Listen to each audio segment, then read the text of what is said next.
je voudrais demander à mes tontons, à mes grands frères et à mes petits frères de faire attention à eux. On ne blague pas avec n'importe quelle femme ou bien avec n'importe quelle fille.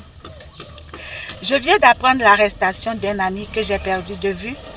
C'est un homme qui a un bon travail, qui a sa propre maison et un monsieur que je citais en exemple parce qu'il ne disait que du bien de sa femme. C'est un monsieur qui sait respecter sa femme et la femme aussi se plaignait peu.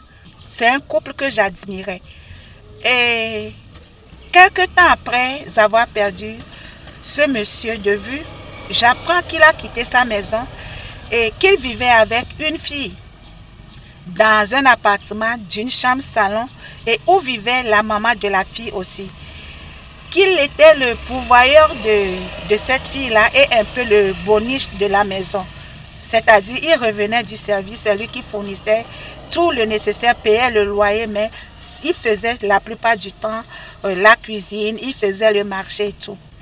Il se fait que cette fille-là, je l'ai déjà vue une fois, je l'ai déjà rencontrée une fois chez une amie et la fille disait clairement qu'aucun homme ne peut l'abandonner si elle-même elle ne veut. Que si elle n'est pas la fille de sa maman, qu'un homme essaie de l'abandonner, que ça ne marchera pas.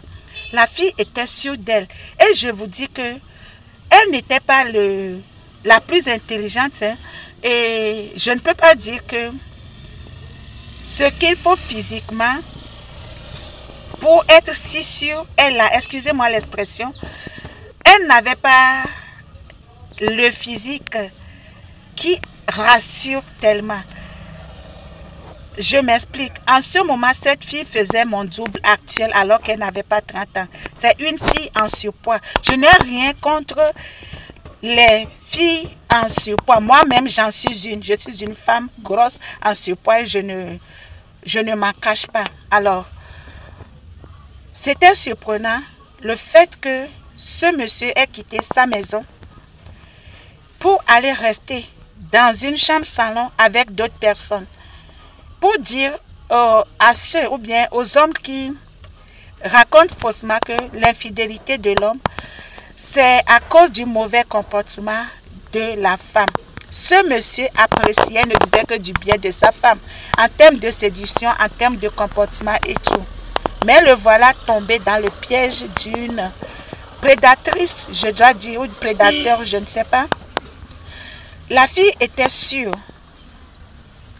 Le travail du monsieur, il était proche de l'argent. Et il est arrêté. Il fait la prison actuellement pour détournement de fonds. La dernière fois que moi j'ai rencontré ce monsieur, l'ami en question, il avait le regard très fuyant.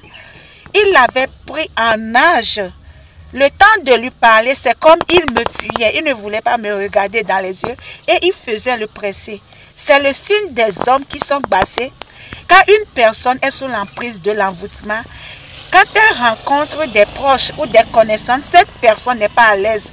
Elle fait tout pour s'éloigner, pour s'en éloigner. C'est comme ça l'esprit du bas fonctionne. Mes amis hommes, faites attention. Arrêtez de jouer avec les femmes parce que vos vies en dépendent. Vous vous mettez en danger. Je suis sûre qu'à l'heure où je parle, cette fille qui a orchestré, occasionné la situation, si je dois le dire, ne va pas attendre l'homme. Elle ne va même pas le soutenir, ça c'est sûr. C'est devenu la charge et le problème. Les complications tombent sur l'homme là et sa femme et toute sa famille. Alors mes chers hommes, faites attention et ne blaguez pas avec la vie.